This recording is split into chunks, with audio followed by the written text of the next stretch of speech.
जब ABC minimum है तो एमसी उसको क्या कर रहा है, व्हेन एबीसी, इसका मतलब एमसी उसको इंटरसेक्ट करेगा। और तीसरा एबीसी राइजेस, अब इस पॉइंट के बाद, मिनिमम पॉइंट के बाद एबीसी वापस बढ़ना स्टार्ट हो जाता है, MC is greater than ABC, या MC is above ABC, MC cut करेगा। ठीक है, ये तीन ऐसी है। वैसे एसी के साथ भी लिख सकते हो, एबीसी की रिप्लेस हो जाएगा, एसी रिप्लेस हो जाएगा। अब इसमें एसी और एमसी में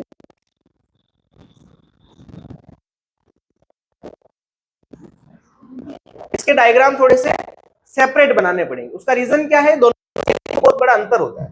एमसी की स्क्रीन छोटी होती है,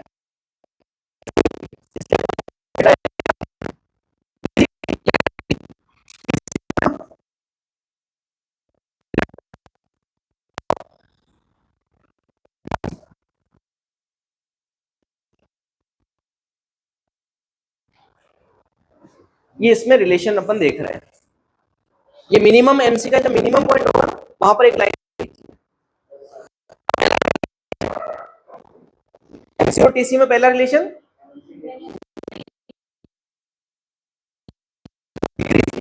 से पहले की कंडीशन, मिनिमम नहीं उससे पहले एमसी डिक्रीज होता है तो टीसी क्या होता है, इंक्रीजेज में डिक्रीजिंग रेट, एमसी डिक्रीज और टीसी इंक्रीज होता है, लेकिन किस रेट से, डिक्रीजिंग रेट,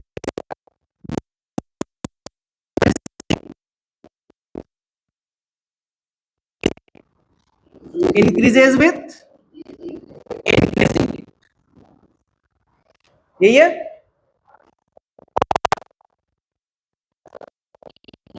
दो ही रिलेशन, एक एमसी कम हो रहा था, पहले तक एमसी क्या हो रहा है, कम हो रहा है। जब एमसी डिक्रीज होता है तो टीसी बढ़ेगा तो है, लेकिन किस रेट से, डिक्रीजिंग रेट से। और जब एमसी बढ़ता है तो इंक्रीजिंग रेट से बढ़ता है। ठीक है, ये हमारा रिलेशनशिप कॉस्ट में भी कंप्लीट हो गया। अब आती है long run cost, short run cost complete है। Long run cost, long run में हमको पता है कि फिक्स फैक्टर तो होता ही नहीं है। कौन से होते हैं, केवल वेरिएबल फैक्टर्स होते हैं। तो वेरिएबल फैक्टर्स हैं तो कॉस्ट भी कौन सी लगेगी, केवल वेरिएबल। तो फिक्स कॉस्ट का रोल खत्म, वेरिएबल कॉस्ट ही टोटल कॉस्ट हो जाएगी। फिर टीवीसी ही क्या होती है इसमें, टीसी होती है। इस वजह से जब टीसी ही है तो कॉस्ट भी क्या क्या बनेगी लॉन्ग रन में, लॉन्ग रन में कौन कौन सी कॉस्ट बनेगी,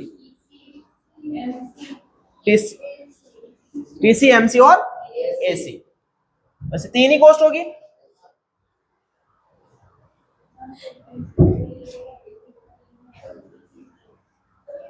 लॉन्ग रन कॉस्ट,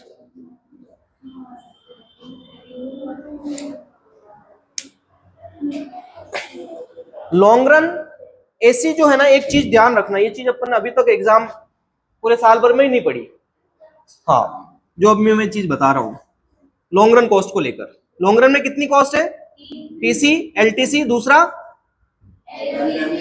एलएसी और तीसरा एलएमसी।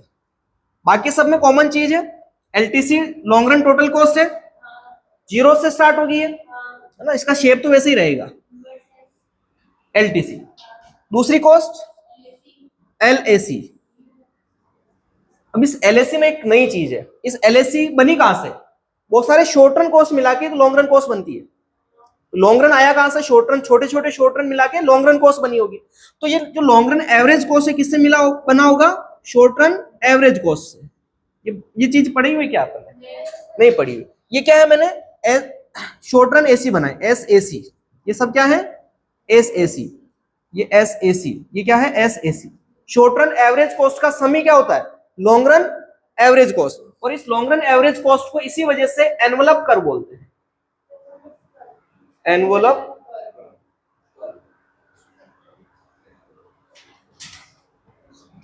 लॉन्ग रन कॉस्ट को क्या कहा जाता है, एनवलप कर्व कहा जाता है, क्योंकि ये क्या करता है, एनवलप जैसा बन जाता है और बहुत सारी शॉर्ट रन कॉस्ट को अपने आप में समेट लेता है। हिंदी में इसको लिफाफा कर्व बोलते हैं, लिफाफा। एनवलप मतलब लिफाफा होता है ना, तो लॉन्ग रन कॉस्ट का दूसरा नाम क्या है, एनवलप कॉस्ट कर्व है।